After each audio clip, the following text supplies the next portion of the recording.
rejoignez sur Média Business Télévision, mesdames, mesdemoiselles et messieurs, meilleurs vœux à vous et bienvenue dans votre émission Éclairage. Éclairage, comme vous le savez, cette émission est conçue pour recevoir les hommes de Dieu, Nakati à Plateau Oyo, pour nous éclairer sur la parole de l'Éternel. Alors, faites comme les autres, contactez le numéro qui sera affiché, le 09 90 45 12 12 pour participer dans cette émission Éclairage. Vous êtes homme de Dieu, venez nous éclairer sur la parole de l'Éternel.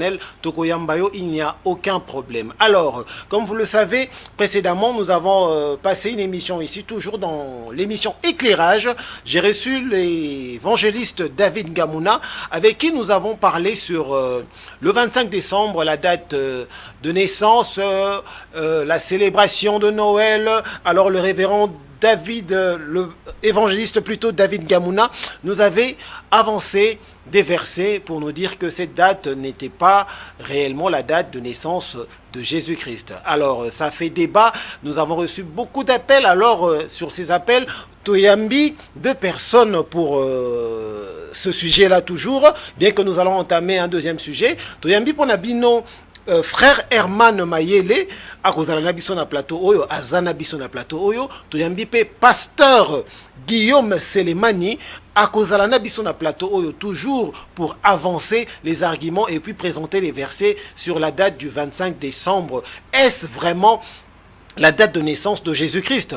Alors restez branchés, restez connectés à la chaîne Oyo. Bokoyo kabango ndenge bako présenter biso, ba verser bako éclairer biso si réellement cette date ezali à solo, topé ezali à lokuta. Alors tokozalape toujours na évangéliste David Ngamuna, avec qui déjà je vais dire bonjour évangéliste David Ngamuna. Bonne santé. Santé madame, quand on nzambazo kopa nzambazo batela biso ngai pe na sepeli ko mona mokolo lelo. Ngapi na sepeli makasi. Na keko pesa mbote pa ya frère Herman. Frère Herman, bonjour. Bonjour papa journaliste.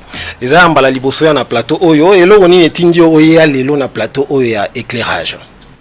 Oui, quand ndenge boti koloba eza mbala liboso na plateau oyo.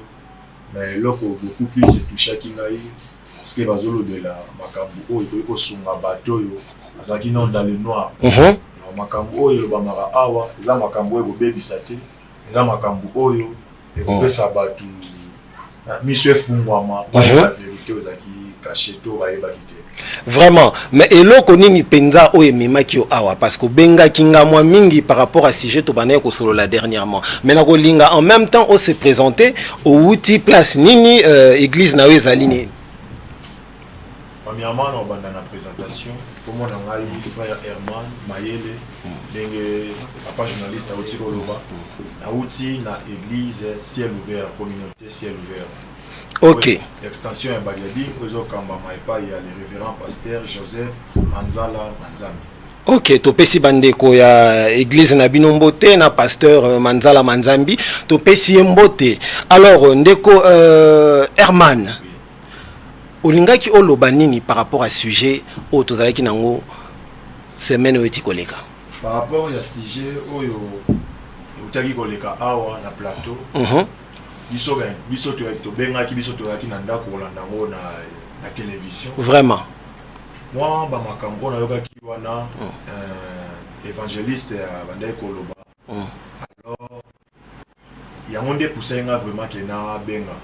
On dépousser na benga parce que ba point évangéliste touche kinga vraiment problème ezatende ko a tolingaka éclairage ezala to monaki le 25 le 24 au 25 ba église mingi ba célébraki bazo benga ngona ba kombo ebele mususu bazo loba fête ya bana mususu bazo loba commémoration ya mbotama ya Yesu Kristu mais soko zo tuna penda ba stela nzambe mingi bazo loba date wana biso en tout cas to yebi yango te ezali mbotama ya mona nzambe te bon tango rotuna bango lisusu mais eza pourquoi bozali ko sala ba église parce que ba église le 24 ezalaki mususu ba salaki le 25 to monaki pe bana ya ba pasteur to monaki ba fidèle ya église ko sombela bana bilamba ko sepela. Alors, place les autres habits na kokoso.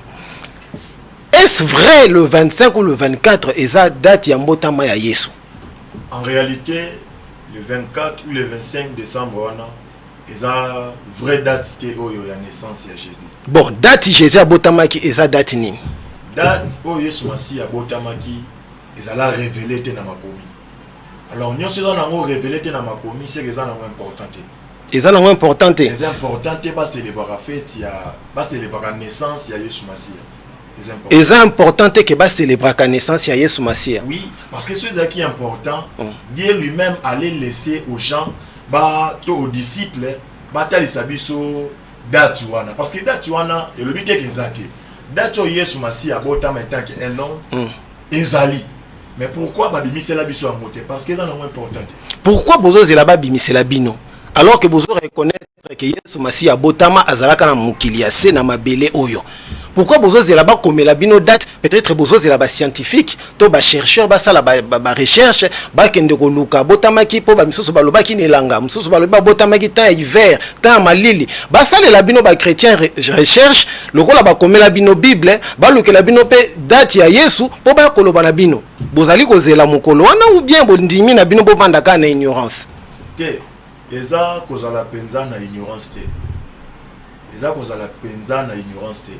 Parce que nyonso o eza malamu o eko sunga bana na Nzambe batambola malamu batia na kati ya makomi. Alors nyonso eza ke batia na bango na kati ya makomi te parce que bakomi pe nyonso te. Soki ba comme makambu nyonso esalema Bible ngeza la tellement munene ezo ba na livre ya Jean. Ngeza la munene et puis tu ngate ko rate ko mema yango. Batia o eza essentiel. Donc nous sommes inculqués la carte de la Bible, c'est ça mon importance. Donc bande ko il faut basimba ni ezali important ya ko célébrer to ya ko commémorer date ya mbotama ya Yesu donc bazala na bango kaka ba vanda na bango. À mon avis, on doit suivre ce qui est écrit dans la parole. Oye comment makuna ya mosengeli tolanda.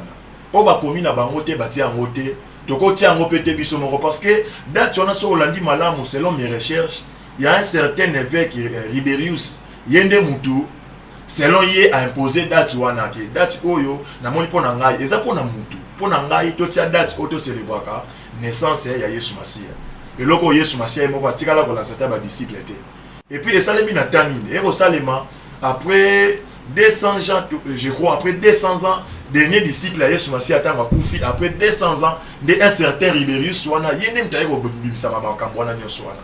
Mais pour naïe, ça mouillé mon compte c'est pela qui que bâtir moi date le 25 décembre pour célébrer naissance de Jésus. Or Jésus est moko à l'accent on a pas disciple été. OK. Disciple pe ba la qui soit monté. Na Bible pe et commandité. Yango efetika la nango ka bon. Bon église esika yo sambelaka bana ba fetaki moi c'est bosaki moi célébration ezalaki koko sabiso tende kozali mosali Nzambe. Dans l'église, c'est quand on assemble la ciel ouvert, en tout cas, ils ont une manifestation morotée les jours. Manifestation morotée zalagité. Manifestation morotée. Quand tu as une séminaire, maintenant comme le jour le pasteur nous a dit que le pont le lobo pe mananu, mon stratégie car bo pe ma pour ne pas. La stratégie car. On va la stratégie que bo pe ma. Na genre ya stratégie mais na bandaku moi soso elamba maki moi bana balata ki bilamba po bande comme soso basombela ki bana bilamba bon en église ciel ouvert bana bazaki kaka ndenge bazaka mumesano. En tout cas ce que zaki est fait c'est salemaki on a aussi les codines donc tout le monde a commis que ba ya les codines mo ba encadrer ya codines ba pesa ba parents déjà ba alerter ba parents que bana ba ya po ezara bon so mo fait mo za na codines ba encadrer ba bisa na ba parents ya bana que bon pesa moi boy moi contribution boy to soit bo libérer ka bana ba ya bo pesa permission bana ba ya to za na fait mo quelconque mais tant que ba lobela ki a monté c'est qu'il y avait rien du tout. Ok, mon peuple périt par manque de connaissances. Alors, bandeko, to simba nini likambo ya mbotama ya Yesu. Oyo, to vandaka kaka boye, to célébraka. Yesu abotamaka, date yebana, et yebana te. En tout cas, ndeko na biso, frère Herman, alobi ezali importante ya ko célébrer Jorwana. Alobi ezali importante ya ko célébrer Jorwana. Alors eza sujet na biso ale lote mais to sali moi recule en arrière parce que bandeko balandaki biso mingi baninga ki baleka lelo mais par rapport à temps alors on a dû juste choisir quelques personnes pour ba ko éclairer biso msusu. Donc bosimbi que frère Herman alobi ezali nango importante. Mais nazo mon on dirait bandeko église na bango msusu basalaki moi ba fête na ndako basombelaki bana pe bilamba. En tout cas ezali beau comprendre. Alors Papa David, évangéliste, oloba qui déjà moi mingi pour na mokolo ana sur sujet oyo. Est-ce que les lois ils en eloko ki ko bakisa bien que est-ce que ça là qui moi ba recherche aujourd'hui moi date ou bien yango pesaka importante. Tu sais, moi j'ai toujours dit, la Bible dit... Le bas moi makasi po bandeko balingaka bayoka éclairer biso. Nous sommes fondés dans les enseignements des apôtres, des prophètes, Jésus en étant la pierre angulaire. Je pense que les lots n'ont pas bandé la liste. On a déjà dit ce qu'on avait dit que Jésus-Christ n'est pas né le 25 point pardon, il n'y a pas ajouté. Ça c'est dans quel article? Ça c'est bâclé, donc il n'y en a pas. Chez les ingénieurs on parle de bâclé. Au les projets bâclés, donc c'est invité, les actes on peut à côté. Hein? Professeur Ayo Salé Logo Pessini bâclé, bâclé. Donc il n'y a pas match. C'est là il n'y a pas match. Je sais que hein, tout ça dans mon kilibata, on va il faut pas hein? Il n'y a pas match. Donc tu comprendre que bah c'est les bracatés. Non, on appelle ça qui ont déjà point de vue dans Ngaï. Papa, nous avons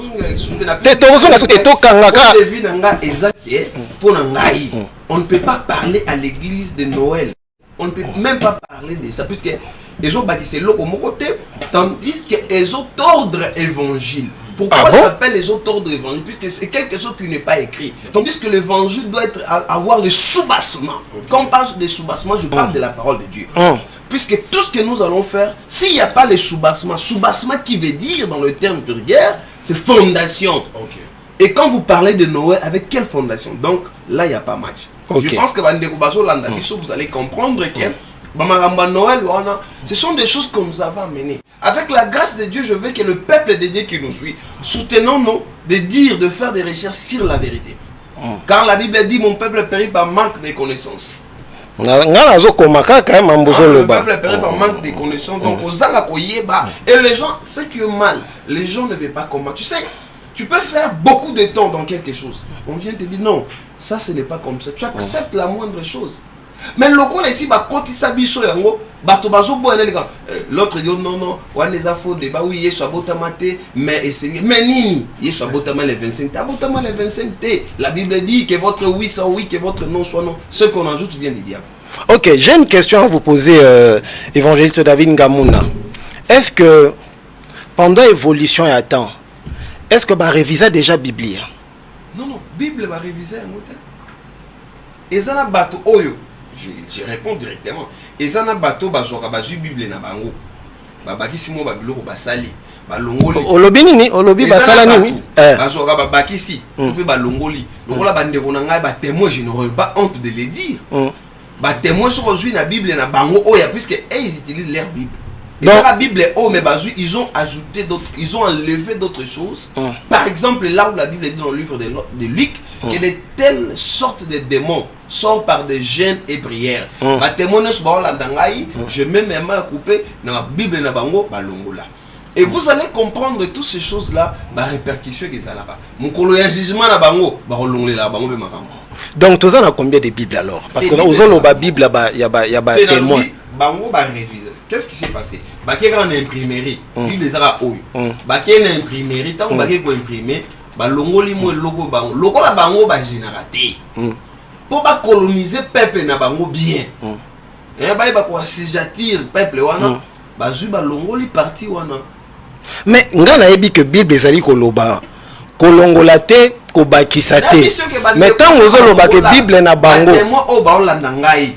Je suis l'évangéliste David Ngamuna de la 8e, c'est pas Bandalon, extension de Mboudi. J'ai ma Bible, j'ai dit que tu reçois la version de la Bible, vous allez voir que la Bible c'est la mienne, moi grise boy.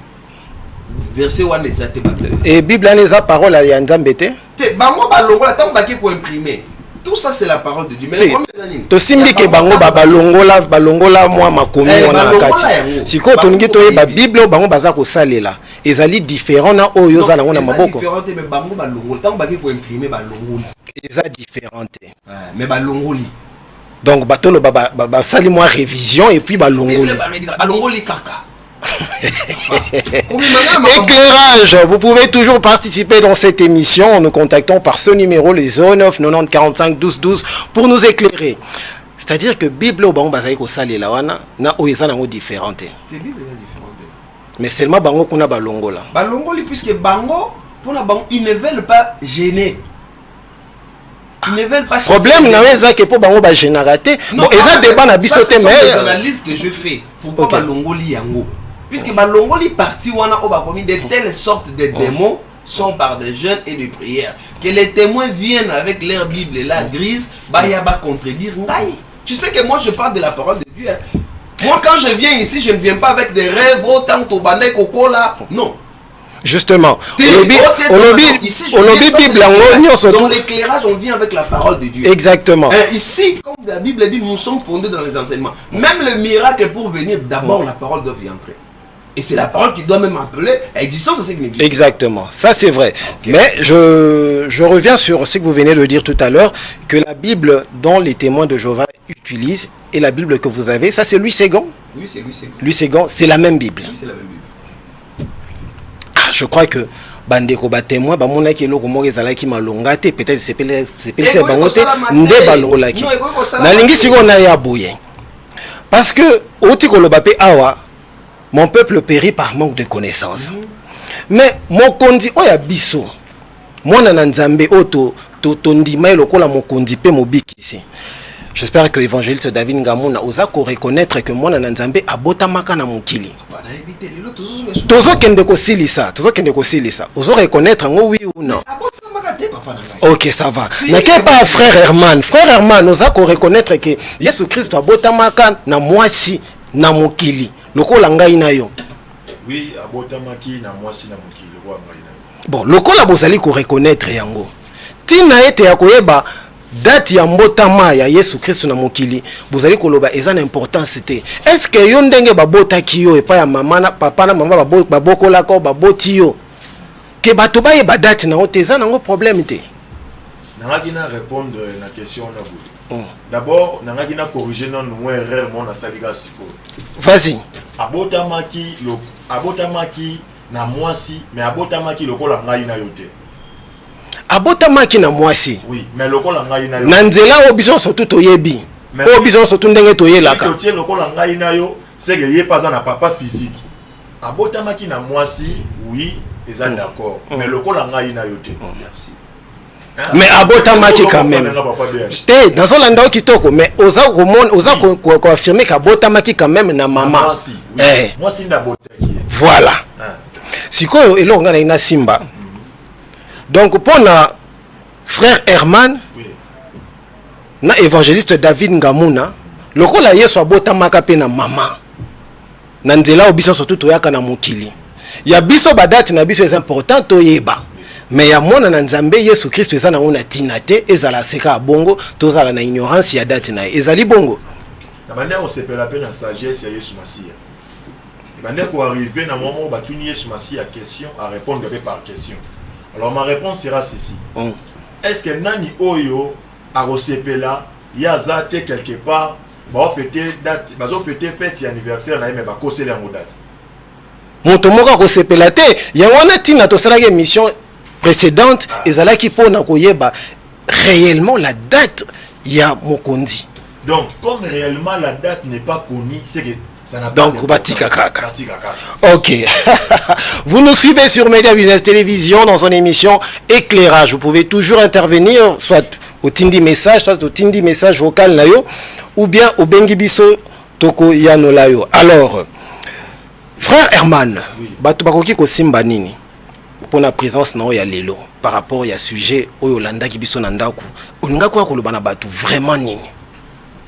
Bon, ngai nengaki na yebisa pena peuple ozolanda biso libota na nzambe libota munene ozolanda biso ebike bato bazolanda biso partout ci par là bato bazolanda biso même libanda pe ya Kinshasa na bato bazolanda biso. Alors par rapport à ce sujet on a koki koloba pona kosukisa na sujet oyo ezaraka ke date wana obatia le 25 décembre eza mutunde atiaki yango. Pour naie selon mes recherches pour ça il peut moi ba recherche pour na mutu wana amoni ke na mokolo wana le 25 décembre ezaki na fête moko bande ko fêter so il peut y a des soleil so na bosani te c'est bongo na ba recherche na salaki fête moko il y a des soleil il y a ligne à contrer yango bon pour naie moko asepeli bon kotala idée na ye et puis mandé si moi la réalité za mabe basungara nzambe te on nzamba salité ko salate soto keka na Bible ezana ndeko moko pendant que bazui arche alliance ezonga ezonga na vraie destination si ezalaki oza aluki aya kosunga arche alliance parce que bamemaki yango na bangombe etengami elingi ekoya ya moni na ya kosunga yango kotala boye eza mabe te alinga sunga po ekoya te abiki eza eloko oyo ezotalisa présence ya nzambe ekokoya na se te aluki asunga yango or en réalité efalaki asala mo te ntango ayaki akufaki. Donc en réalité, cet évêque là au nom de Riberius, fallait pas ça la bonne date, date on est en nous, date moko oye soit botamaki, les vraies dates oye soit botamaki ezali. Parce que oh, botika kwa mbriye bisoko papa Herman, hein? Olobi vraie date oye soit botamaki ezali. Mais pas pesa biso date yango problème ezo zala nini. C'est important que quand sauver âme. Oh là là là là. Il sauver âme. Donc bandeko bazolanda yo hein, bandeko bazolanda na bandako affirmer que date na réelle ezali mais ezanango importante. Ça va qui est important le ko la bakimbangu obeti na internet pas misi date ya kimbangu parce que nazana mo pe na kala kiango. Nazana vraiment mokonzi penda mona na nzambe penda to ba date na botamate mais to ebi kazaki na mokilia wa vraiment. Nazana mo papa BH Simon Kimbangu abotamate. To eli tabiso mambo Simon Kimbangu te. Moi exemple to eli Simon Kimbangu te ya yebani na yedati na ye ayebani.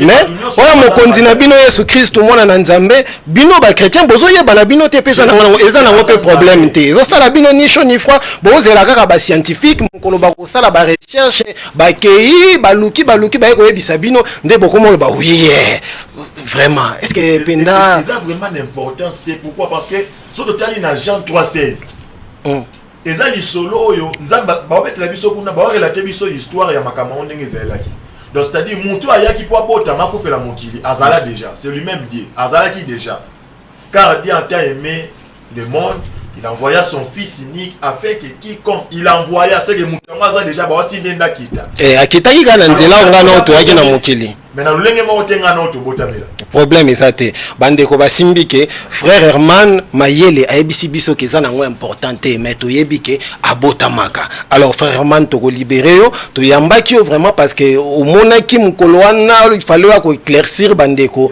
que mona na nzambe réellement abotamaki mais date na yende eza nango importante tozala na biso na ignorance eza nango lisumu te ignorance na biso ya koyeba date ya kozanga koyeba date ya mona na nzambe eza nango lisumu te. Je crois que yango wana papa PH il y a d'autres choses faut tous rappeler na ba limite pour to bondi to bandi déjà bongo ti le jour musu to luka to yeba agi ya nzambe wa sala dikolo faut tous na ba limite to ko yeba tenyo si ya nzambe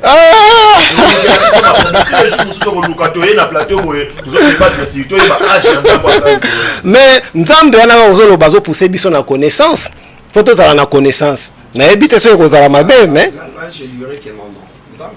Sur la connaissance, mais la Bible est claire. Dieu dit que ce qui est révélé pour nous. Yes. Vous savez, moi j'aime bien quand on parle de l'éclairage, il faut les Écritures. La Bible dit que ce qui est révélé pour nous, ce qui est caché pour Dieu. Donc, ce que nous on connaît ce qu'on connaît, on ne connaît pas.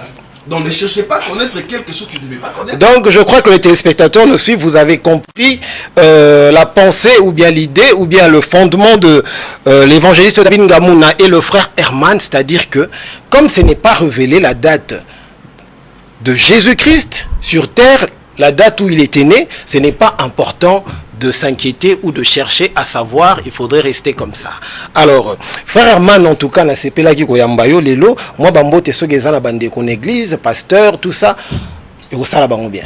Premièrement, je salue mon père spirituel, le pasteur, le révérend pasteur Joseph Manzala Manzambi. Et na pesi mbote na numéro 1 ya communauté ciel ouvert. Vous allez bongo l'apôtre Doumi Swami. On peut s'appeler quelqu'un mbote na ba frère Nangai, na pesi mbote na frère Gloire Mawala, na pesi mbote na frère Gloire Ntingi, na pesi mbote na frère Urgence Mateka, et puis je salue ma fiancée, la sœur Grâce. Ah, sœur Grâce, to pesi mbote. Bientôt là, tu reçois invitation. Papa BH. Ah, vraiment, penda, togoya, penda. Togoya, mukolo wana, toko retenir date wana ya libala. Toko koma yango, et kotika la paix, toko bana ko célébrer. Ko célébrer pe date ya libala, les hommes abété. Pour nous les hommes, ba célébration ya ba date moko boeto, ba événement moko esala magazin moko abété. Ah, on est à ma bête, Alibala to fête, beau fêter moi 2 ans, 3 ans, 5 ans, et ça ma bête. Ah, ok, Bissotozana Bissobato.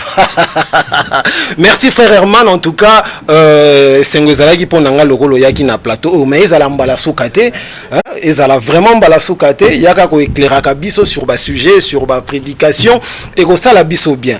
Alors, nous allons prendre le pasteur Guillaume qui va nous rejoindre sur ce plateau et il va nous donner son avis avant que nous puissions entamer le sujet, notre sujet du jour. Nous allons recevoir le pasteur Guillaume Selemani. Et ça toujours esengo koyamba basali nzambe na plateau oyo parce que na yebite mukolo wana ndenge biso ngana célébrer ki jour on a lata ki chapeau à Noël na yamba ki évangéliste David mais mukolo wana téléphone est bloqué. Téléphone est bloqué. Mais le monde on dirait dans une tendance car ya batu bazoya ko affirmer que date on est importante mais je crois que je vais donner aussi la parole à bateau baroya pe na ba argument mususu. Alors pasteur Guillaume Selemani, bienvenue sur le plateau de Éclairage. Merci beaucoup. Papa BH. En tout cas, vous nous avez suivi une émission tout ça là qui n'a évangéliste David Ngamuna. En tout cas, au Bengaki, Namoni vraiment Zalaki à chaud par rapport à ce qui s'est passé ici. C'est qu'on était en train de dire, bah, question d'abandonner reposer évangéliste David Ngamuna sur date de naissance il y a Jésus Christ. Alors, Banano avant tout kota ou répondre biso église et puis comment ça se passe là-bas. Oui, merci beaucoup. Namanubo Pessinai et Liboso remercier d'abord MBTV Oyo Dimi Boyamba Biso et na présentateur émission Papa BH et c'est peli vraiment pour mon alisus de Konangai au tozane na plateau évangéliste wazoki courage la fois passée ya koya webisaba na nzambe vérité. Ah donc vous avez appelé évangéliste David Ngamuna. Même la Bible lobby et le côté à malam fobo appuyer. En tout cas sélection na sali lelo mais apparemment nazaka na bato ya ngambo. OK, continuez pasteur. Et ngai kombo na ngai ndenge tuuti koloba eza pasteur Guillaume Selemani. Nazana église la source de vie. Une communauté pentecôtiste de la porte des cieux. Et pas ya apôtre Kimbongo Mayamba. Personnel, ça fait 2 ans. OK. Oh déjà tiki biso. Ah OK. Vraiment. Alors pasteur Guillaume. Ngai nazalaki mo inquiété par rapport à kozanga koyeba date ya mbotama ya Yesu Kristo alors que toyebi ngai na okabotama na mokili. Tozongi moi muke parce que o intervenant ki jo to bané ko sala émission alors au senga ki ozala na plateau pour éclaircir biso pe lisusu.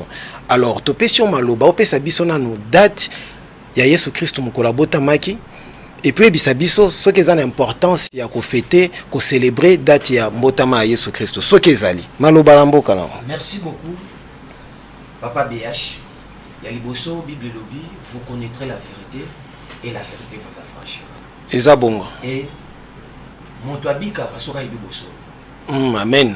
Et lo wa liboso tant tolingi to kende, il faut toye banano. Tozolo be la date ya naissance ya Jésus-Christ. Mais avant tout qu'il y ait une date de naissance, il faut tout le nom d'abord date. La date est constituée comme la date est constituée jour, mois, année. Oui. C'est là ce qu'on appelle la date. Date est complétée. Que non, ils ont jour na mois. Mais année ça la raté. Tu es à année, jour ça la raté. Le mois ça la raté. Non.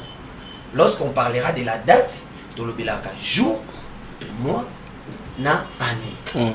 Bon, en ce qui concerne la date de la naissance de Jésus-Christ, ce qu'on appelle les Noël. Noël et singeli toyeba d'abord Noël les années. Pe il a qui sini, il est kolobé l'année.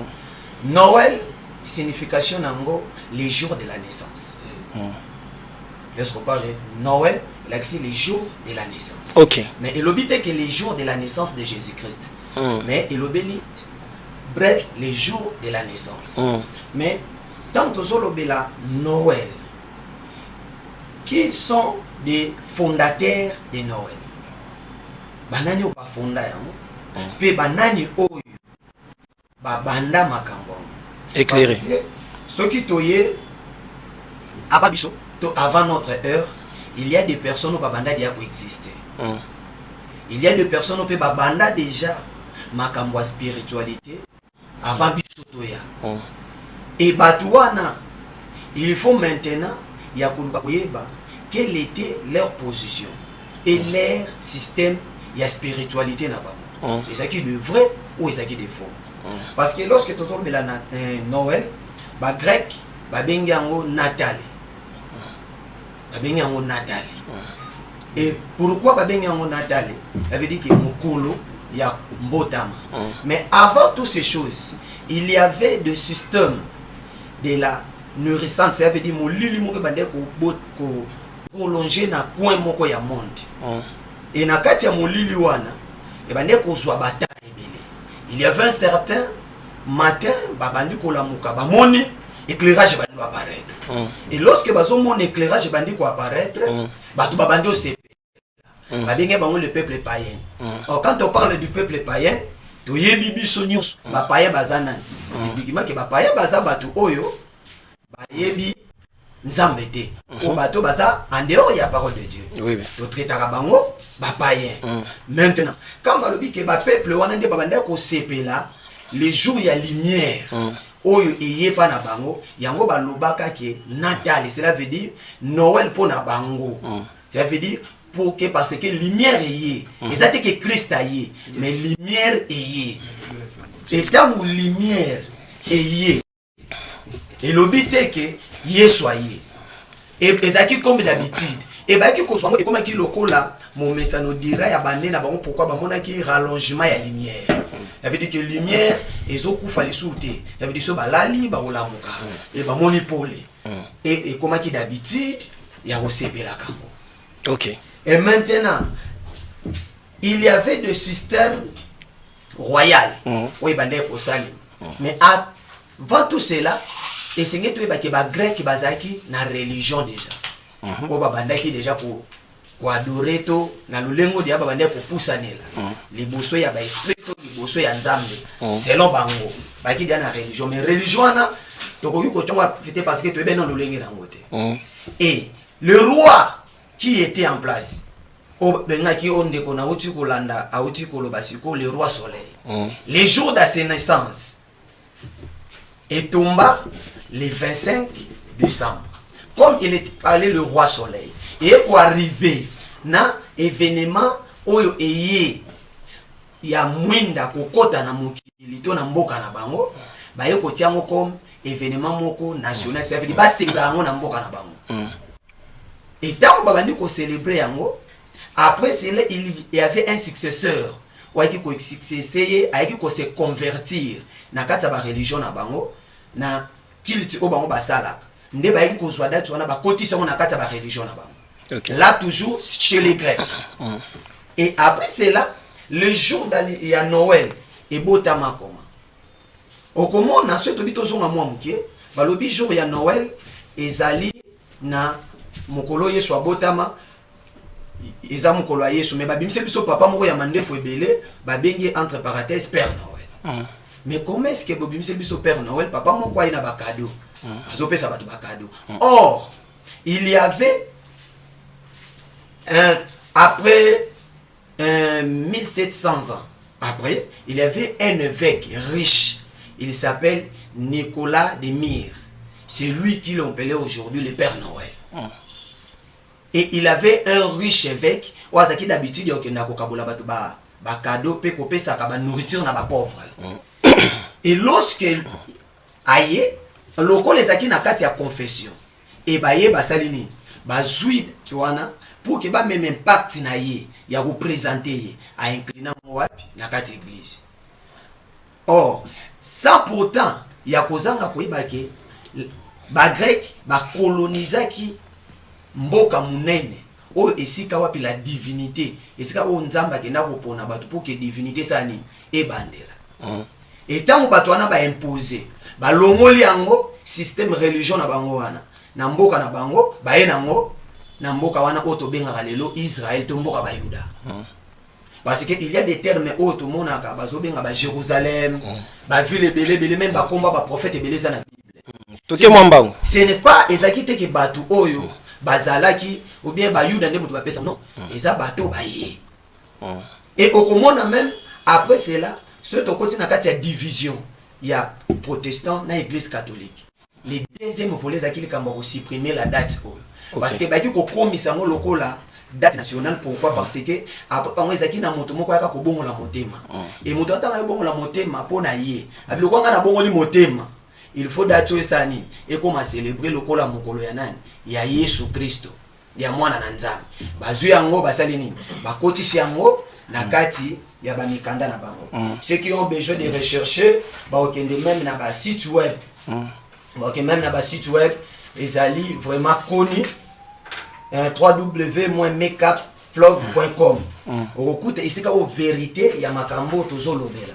C'est-à-dire lorsqu'on parlera de Noël, la Noël ce n'est pas le jour de la naissance ou le 25 décembre. Ce n'est pas le jour de la naissance de Christ. OK. Christ est réellement né. Mais lorsque Christ est né, comme ceux qui étaient là, on n'avait pas l'amener. Biso l'éclaircissement il y a date au Christ abotama. Et le comment mater na Bible, c'est qu'on ne peut jamais venir ya kozwa eloko moko o bato bakanisi basanini. Bati en parce que ba benga ngo fait ya ba païen. C'est que ba païen ba eza bato basalini. Ba yebi nzambe te selon biso lelo. Bato ba yebi nzambe te. Maintenant ceux qui bato ba yebi nzambe te, comment est-ce que to kozwa makamna na bango to inclinant na kati ya programme. OK. C'est pour cela nazaki d'accord, il y a évangéliste il faut église protestant bazo courage ya koloba vérité. Mais moi je ne le dis seulement que aux églises protestants mais à tous les évêques et à tous les serviteurs de Dieu ba papa ba ya avant biso ba yebi makambo to lobela. Ça veut dire il faut bazo courage wana ya kobimisa système on a quatre églises parce que église ekendara non na position mabe église ezo kende na donc tokolo baki na système moko mabe parce que on l'avait nous imposé parce que ce tobito zonga moi sima tokota na ba système mususu na balolenge nini message ya Christ est là en Afrique. Au mona que la manière au message wana côté là ezaka la manière au ba memela biso vérité. OK. Parce que si j'étais à la maison na ngelo même lettre ya roi. Oh là là. On bandaki ko ba coloniser biso à l'époque. Lorsque ba missionnaire ba azo souhaiter bango la bienvenue. Na solo ba bemoni bato bola kisa bango nzambe te parce que ba yebi déjà nzambe. Ba sambela ka vili mukulu nzambe ya mpungu. Ba sambela ka mungu ababa. Ba yebi déjà nzambe. Mais bino bo sala mission na bango. Quelle mission bango ba yela? Dans l'andio on a beaucoup de pasteur Guillaume na moni penda memi biso penda na jeunesse OK na biso on a compris mais na simbi ka place moko parce que évangéliste David Ngamuna pe dernièrement lobaki yango a épinglaki sur l'église protestante et puis au lobby sur l'église catholique parce que yango nde base makambe bandinde kuna église protestante, église catholique, na protestante. Alors, et là, au moins, ça n'est pas si parce que date, on a déjà, d'après Binone, vous allez koloba, que ça date, il y a l'okuta, ce n'est pas réel, c'est pas vrai, ça date, mon ba infanta, et vous taki na ba, makambo msusu, ba Dieu soleil, tout, ne ba ye nango, ba ye kokoti sa date wana. Donc, c'est-à-dire que église, tiezo banda, et bandi na moi mensonge, moko boye na racine, vanda, ti le loyo, ba tu msusu bazo continuer ko célébrer date wana. Évangéliste David Ngamuna journa bande ko épinglé que azolobela batu ya protestant bazwa courage ya koloba réellement que date on a ba abolir ngo carrément ba loba que za date moko penza ya ko célébrer te aloba ki journa bongo. Mais pourquoi kaka église protestant et puis catholique c'était parce que aussi TP catholique. Merci beaucoup. Malgré je n'allais pas direct sur l'église catholique mais pourquoi? Parce que c'est aux ongles. Parce que biso surtout aux abats chrétiens. Oui, nous tous on est des chrétiens. Mais c'est aux ongles en orgie. Il y a église. Pour mon agué, Batouana, baza parmi les fondateurs et surtout entre guillemets les ressortissants. Il y a Rome to, ba grec. Ça veut dire que baza batu oyo, ba yebaki religion avant nous. Parce que la vérité, il y a Christ et la vérité de la Bible, ezali. Donc to lo bani bango pe bon nazo ngokota penda na kati te po nakoma mona nakomi kotoka place meminga bon évangéliste David Ngamuna jour wana yo lobaki kaka o s'adressaki mingi na ba protestant Mais pourquoi Kaba protestant? Merci beaucoup, BH. Je pense que vous m'avez bien suivi. Ceux qui n'ont pas qui protestant, j'étais en train de dire que c'est puisque moi je suis d'abord protestant. Je disais, j'ai souligné bien, c'est puisque moi je fais partie d'abord des protestants. Parce que la Bible dit, il faut commencer d'abord à Jérusalem. Alors je reviens pour la question que vous venez de poser sur le pasteur. Vous avez dit au pasteur, pourquoi pas les catholiques? Oui. Je réponds à la même question comme le pasteur avait dit à la même réponse plutôt. Le pasteur a dit, les catholiques, ce sont des Romains qui ont fait l'Empire romain, qui ont colonisé, qui ont amené toutes ces histoires ici. Vous savez, ça fait la honte, c'est pour cela que j'ai dit que non pas de protestants puissent avoir du courage pour dire non. Ce n'est pas facile que vous puissiez voir l'église catholique, un prêtre qui se met debout pour dire au pape que non, cette fois-ci nous avons compris la vérité et il faut changer ça. C'est pas si facile puisque là-bas, il y a à boire et à manger. D'abord, c'est politisé, comme l'autre avait appelé l'autre fois là. Ça serait difficile. Donc, je ne peux pas recommander à l'église catholique puisque je ne fais pas partie de l'église catholique. Ma recommandation, ça serait nul et sans effet. Ok. Puisque je ne fais pas partie de l'église catholique. Comment je peux recommander l'église catholique? Alors, voilà ce qui m'avait motivé de parler beaucoup plus d'églises protestantes et nos frères des réveils qui paient quand même, qui commencent, puisqu'il y a d'autres personnes des réveils qui acceptent ça, il y a d'autres qui n'acceptent pas. Mais j'avais beaucoup m'attelé sur le protestant. alors évangéliste David Ngamuna, la façon dont vous êtes en train de développer, de nous éclairer, ça me pousse à prendre notre deuxième sujet. Le rôle de l'Église dans la société. Parce que nous sommes quand même embrouillés quelque part. Depuis que nous avons commencé cette émission, on a parlé de la Bible de témoins de Jéhovah. On est quand même embrouillés quelque part. On a parlé des catholiques, on a parlé des protestants. On ignore la date de Jésus-Christ. Les autres vous dites que ce n'est pas important. Alors, je voudrais vraiment vous poser cette question réellement. Quel est le rôle de l'Église dans la société? Évangéliste David Ngamuna. Musala ya ecclesia na kati ya société, na kati ya mokili. Musala ya ecclesia lelo ezali nini? Merci beaucoup, BH. Je vais répondre à cette question qui est l'Église, le rôle de l'Église dans la société, c'est de préparer des âmes pour le royaume du ciel. Évangéliste. Premièrement. Deuxièmement, de guider le peuple. Comment ils doivent marcher. Comment ils doivent se comporter. L'Église a des rôles.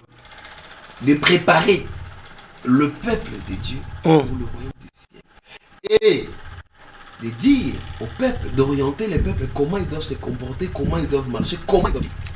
Puisqu'il y a une différence entre préparer une personne pour y aller au ciel.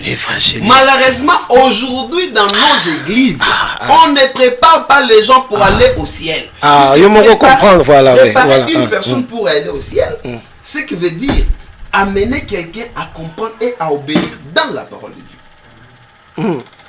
Si on veut orienter quelqu'un pour y aller au ciel, c'est de lui préparer d'abord l'obéissance à la parole de Dieu. Tout le monde qui peut obéir dans la parole de Dieu, celui-là peut bien marcher dans la société.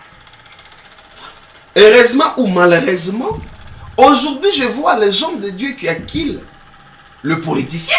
Je n'aurais pas la honte pour le dire en tout haut. Politicien, d'abord c'est l'église. L'église doit être au milieu du village. Qu'est-ce que l'église fait? Est-ce que l'église est modèle devant le politicien? Je dis non. L'église doit être modèle. L'église n'est pas modèle. Et vous constatez que l'église n'est pas au milieu du village. Je suis en train de constater que l'église n'est pas au milieu du village. Donc l'église ne joue pas son rôle. L'église ne joue pas son rôle en entièreté. Ça peut jouer son rôle en 10, en 20%. Or, ce n'est pas ça. Puisque quand vous allez dans la Bible, vous allez voir, il y a eu un problème qui est arrivé en Israël. On a dit au roi que voilà, on vous a envoyé la lettre. Quand il a dit au prophète Élisée, qu'est-ce que le prophète a dit? N'ayez pas peur. Laissez ces gens-là venir me voir. Oh non, s'ils ont dit ça, c'est... Non, non. Est-ce qu'aujourd'hui, le président de la République, le garant de la nation, il peut dire le problème que nous avons avec la roi, quand il va consulter d'abord qui? Pasteur Gotor Bimalobi, ngane na yebi belé. Ah, oh, wana tangate. Oh, wana zana mbongo te. Oh, wana zana connaissance te. D'abord, vous voyez que pour se mettre d'abord ensemble, autour d'une même table, c'est tout un problème pour les hommes de Dieu. Si les hommes de Dieu ne font pas leur rôle, que pensez-vous pour la nation? C'est pour ça dans le livre des psaumes, la Bible dit, 111, si les fondements sont renversés, que ferions le juste? L'église doit être modèle. D'abord au sein de l'église locale. C'est là où tout commence. Puisque quand vous critiquez des politiciens, mais vous dans les églises locales, comment vous gérez les églises? Quand vous parlez de l'église locale, vous faites allusion... Je parle de l'église locale, je parle de l'église d'abord 4 murs. L'église 4 murs, c'est-à-dire... L'église 4 murs qui veut dire là où il y a un pasteur, ou là où il y a un révérend, qui gère le fidèle, le membre qui vient dans cette église-là. Ok. Puisque nous avons l'église universelle, qui est le corps de Christ mystique, qui ne se fait pas voir, qui veut dire partout là où il y a les chrétiens qui croient au nom de Jésus-Christ, c'est une église. Et ça, on appelle ça l'église universelle. Que ce soit dans ma province, que ce soit dans d'autres provinces, que ce soit dans notre pays, que ce soit dans d'autres pays. Alors, j'étais en train de dire à tout à l'heure, vous verrez que l'église locale, là où les gens doivent être modèles, puisque quelqu'un pourrait être tout le ministre là que vous voyez, que vous ingériez aujourd'hui, que nous ingérions, il vient dans nos églises. Comment nous, dans nos églises, nous nous comportons? Comment nous nous habillons dans nos églises? Comment nous nous parlons? Nous agissons dans nos églises. Aujourd'hui, quand les gens crient les détournements, mais les détournements commencent d'abord à l'église. Je suis devant, pasteur, il va me contredire. Vous allez voir que dans l'église, là où il y a les détournements, les mots détournement, d'abord c'est l'église. Je vais appuyer ça avec la parole de Dieu. Je vais vous dire comment les hommes sont en train de détourner. Et quand un pasteur qui est dans une église, il est en train de détourner, oui, les gens qui sont à côté, les fidèles, ils sont en train de voir. Quand il sera ministre, il va dire quoi? Pasteur Koutate Yarabiso Yemoro. On a détourné, bah dim na bofrande. Et bon, on a son problème. Oui, puisque les hommes de Dieu sont le miroir, ils sont modèles. Mais quand les hommes de Dieu commencent à détourner, quand les évêques ne sont pas modèles, 1 Timothée 3, vous qui me suivez, jusqu'au verset 5. La Bible dit que l'évêque doit être modèle. S'il n'arrive pas à gérer sa maison, comment il va gérer l'église? Or, si un évêque n'est pas modèle, d'abord dans son accoutrement, ici, je rentre un peu derrière.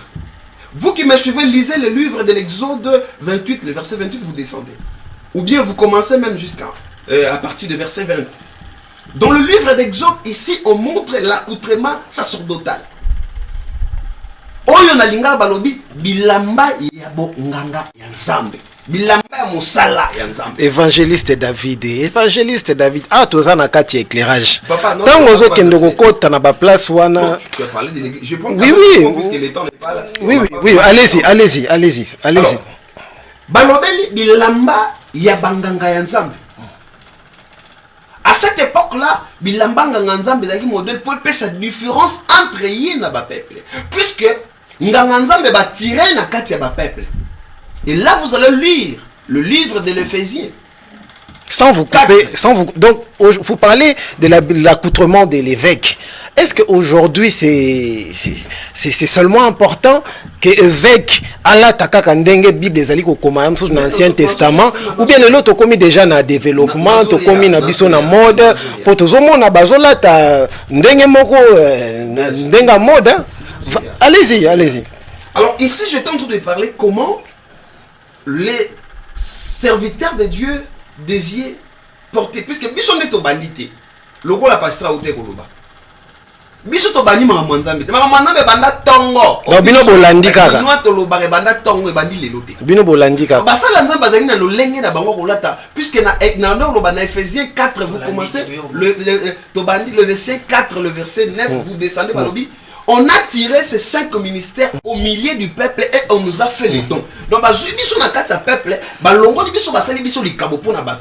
alors notre accoutrement doit être modèle. Maintenant, je parle de l'ancienne alliance et je vais finir dans la nouvelle alliance et aujourd'hui même. Ok. Je vais actualiser.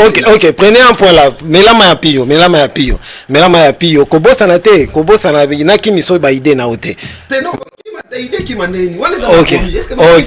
Ok. Nake pa ya Pasteur Guillaume. Pasteur Guillaume. Rôle ya église na kati ya société lelo yo. Est-ce que l'église réellement ezali ko jouer rôle nango?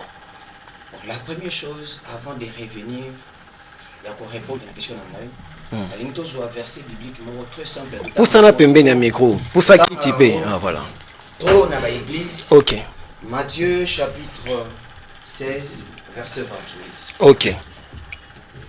Non, verset 18 pardon. Ok. Matthieu chapitre 16 verset 18. Je lis Matthieu chapitre 16 le verset 18.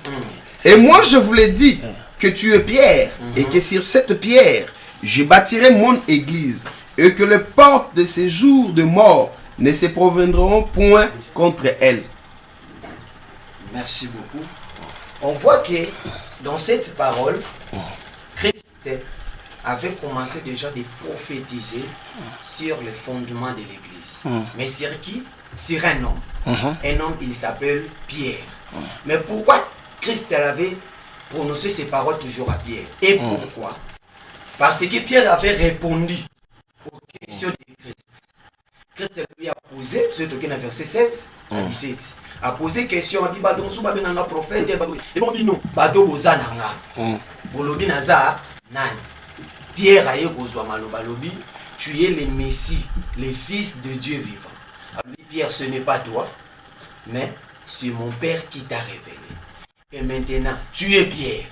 Sur toi, je bâtirai mon église. Or, quand on parle des pierres, physiquement, on parle de pierre de mon anime. Libanga. Cela veut dire fondement. Or, pourquoi? Parce que Pierre, à cette époque, ou à côté de Jésus, il avait répondre à ce qui est bien. C'est-à-dire le rôle de l'église au milieu des sociétés. Ça veut dire que l'église est en valeur de. Pourquoi? Parce que de personnes, parce qu'aujourd'hui il n'y a pas de guerre. Aujourd'hui c'est nous qui sommes là. Mais biso bato tozawana. L'église est salamate pour naba lié politique. L'église est salamate pour naba lié des rencontres, il y a football et tout, il y a tout le monde a club. Donc il y a des rencontres, il y a makambo mokili. Non. L'église est salamate pour répondre. Ça veut dire qu'il n'a besoin d'Anzambé auprès du peuple de Dieu. C'est pour cela l'évangéliste est venu de le dire que l'église, c'est l'endroit où seulement le peuple de Dieu venait pour prendre ce qui venant de Dieu, de sa parole. Ça veut dire pour que les gens soient de l'Obananzambé, balongwa batomade, bakoma batomalamu, babongisa babongo inabango, pona bokonzi anzambe. Ok. En tout cas, tolandi opina na bokebi nyoso. Donc au lobby kaka ndenge pasteur évangéliste David a lobby rôle l'église ezali ko préparer bandimi pona bokonzi ya likolo. Pe kolakisa bango etamboli na mokili ndenge nini bato bakoki kotambola. Alors tozo kene muke tina na suka émission na biso évangéliste David Ngamunda, tu parlais il y a l'accoutrement de l'évêque. Olingo lobela biso so nini kote wana. Na bandai koloba penza ke esengeli mpaka. Lingomba puisque évêque c'est en français na linga bengi mpaka. Mpaka esengeli aza na lolenge ya kolata. Na lolenge ya koloba. Na lolenge ya kotambola. Na lolenge ya kobika. Kokosa te en haut de la chair. Éclairé. Okuti mpaka zo lata. Je pense seulement l'habillement puisqu'en passant. Les lobos et tozana bilamba sacerdotal te. Puisque bilamba sacerdotal ce que lobito kende ndenge basengelaka, il y a des histoires même au moment na bateau balata, c'est pas comme ça. Bibliquement ce n'est pas comme ça. Oui, puisque le tofu wana ba bengi ezalaki na ba pierre au bande ko chango. Pour Israël, il y avait les 12 tribus, les noms de 12 tribus na deux pierres ezalaki. Mais ceux qui les loto limito lata, mosala nzambe sengela lata desama couramment. Au moins mosala nzambe akoko lata alati bilamba moko boye ndeti musicien quand on soit battu entre sa père na l'homme de Dieu différence c'est ça wapi puisque même na coutume oyebi ndé na loba boye bato balanda émission éclairage babi question na loba bazo identifier nga muto elobeli na ye aza mo Kristo ya boye mais ceux qui mosela nzamba lati façon moko boye ezate parce que différence ni ezana yango na lobaki ke lelo boye église ya na kokoso église ya 4 murs puisque bato sengeli baza modèle te pas seulement na maloba même na ba acte na bango j'aimerais mieux même baza la na ba acte bazo kota tina maloba siko il faut balata ndenge nini évangéliste il faut balata ndenge nini bon na zui ndenge pasteur azana ko sala ti alati mabe alati bien dans la tenue de ville mais oui bien mais au côté pasteur abeti ba forme moko boye je manque quand même les mots pour na yebi ko to ba kombo na moté donc au niveau loba nasunga yo kozala ko babengaka religion qui tendi pasteur aza sapeur azolata ba marque azolata ba Gianni Versace azolata ba Louis Vuitton azolata ezamabe non ngai na yebi ba bloc wana te mais moi je pense que lamba nyonso les ala na griffe na yango mais ça ndenge nini lamba no lati na nzoto même si soko moni chemise na lati eza KL le griffe à KL eza KL chemise eza griffe eza pekra loko la Louis Vuitton eza pe loko la mais si ko moni chemise na lati o yanga na lati eza simple so muta tali yango zo mona simple muta lati lamba mon lati lamba moko bo nditi zo ko ngala problème ne ezali nini poto ezali pe na ba pasteur na biso m'accoutrement je ne sais pas pourquoi je parle de ça na kati accoutrement il y a une signification donc tout ce que nous faisons à l'église je pense que mkomsu na roya awa fona banda enseignement ya tabernacle oui allons vite parce que nous sommes arrivés déjà pratiquement à la fin azana lo lenge sengeli alata akolata ndenge ni et sengeli alata desama quoi nena lati boy soit veste za to lati cravate soit cravate za to lati chemise mais mutu na mutu azana guna ye azana façon ni galata identifier yo ba ko identifier ba bi elate liwana eza ba musicien oui ba musicien bazana elate na bango siko bilamba évêque akokyo lati eza bilamba ndenge ni oui bino moko na église de réveil bino moko na église de réveil bozala bobandaka ko condamner bino moko ba chrétien bobandaka un moment bobandaka ko condamner mutu alata zambala na ba étoile na ba nini mais bino moko lelo bokoma pe ko lata yango parmi bato balata moi d'abord mon révérend ne porte pas ça. Je suis de la 8e, c'est pas que Bandalong extension de Moudi. Aux Arapé Vantar, j'étais d'ailleurs avec lui avant-hier. Le vendredi, j'étais avec lui à la maison. Il m'a dit David, viens à 18h, j'étais chez lui. Papa, je t'ai salué. Je l'aime beaucoup puisque c'est quelqu'un qui est dans la parole. Il est fondé dans le fondement. Alors, Nabandai Kolobake, évêque Sengeli Alata, Lolenge Sengeli. Ce qui a l'équipe est évêque. On lui dit pourquoi Batu Bandai Koboya Kolata Bilamba Bakwa. Différence, c'est ça. Il ne faut pas seulement porter des habits. Bilamba, ça a une signification. Même la griffe oyo. Oui, la griffe sans cause, ça c'est une autre chose. Parce que mon toit est évité pour retraiter dans l'ingénuité. Mais toi tu portes bilamba au point séduire Batu. Pour Batu batala yo. Oyebi pourquoi la tient. Et pour un homme de Dieu, ce n'est pas bien. Ok, évangéliste David Ngamouna, pasteur Guillaume Selemani, tant et salibiso des photos comiques carrément na souka ya émission na biso. Alors bande koba simbani na mokuse évangéliste David Ngamouna parce que tokozonga dimanche prochain pour continuer rôle ya église na kati ya société parce que tant na biso comme na souka bande en tout cas désolé tant na TV zalaka moi serré. Nous allons revenir dimanche prochain pour continuer à la rôle de l'église dans la société. Mais bandeko ba ko simbanini pour na mokola lelo. Merci beaucoup Ndeko BH pour na mokola lelo et sengeli bandeko ba ko retenir que l'église est un rôle ya liboso ko préparer bateau pour na lobiko. OK. Pour les salis et deuxième rôle l'église est pour orienter bateau ba yeba lolenge ba ko vivre na kati ya société. Malheureusement des choses que l'église aujourd'hui a zo perdre, a zo bungi sa saveur na ye. Il y a moi au lelo na pese exemple je me mets à couper ce qui tata mon bonze amboka lobi naza na posa ba pasteur et c'est ba biso ne tokende réveil ba lobi biso ba kimbangi c'est tokoya wana prochainement tokoya ko lobela makambo na l'église n'a pas son rôle ce qui bolingo il y a pas d'unité Même na kati c'est bateau ba okende kuna ba obenda ba obunda ba oswana. Même l'église de réveil ba obunda ba oswana. Qui veut dire ba bungi même ba politiciens. Vous savez que les politiciens ce sont les fidèles que nous encadrons. Oui. Ils savent que nous ne sommes pas modèles. Vraiment. Alors, merci évangéliste David Ngamuna. Alors, pasteur Guillaume Namukuse batwaoki ko simbani ni pour la lelo. Merci beaucoup. Namukuse à ce qui concerne l'église. Au bateau et singeli basimba. Il y a les bosso ezali. Église, ce n'est pas un lieu de politique ou de tendance, mais c'est un lieu sacré de Dieu pour chercher du salut. De deux, à ce qui concerne le vêtement sacerdotal, il faut savoir ceci. À l'église, ce n'est pas nous sommes à Wenge. Mais à l'église, nous avons un pasteur Yokeka na Wenge pour na nini ya. Tika ba na Wenge ba vanda. Nous avons un modèle nabiso. C'est-à-dire, église, il faut nous retourner à l'éthique ecclésiastique.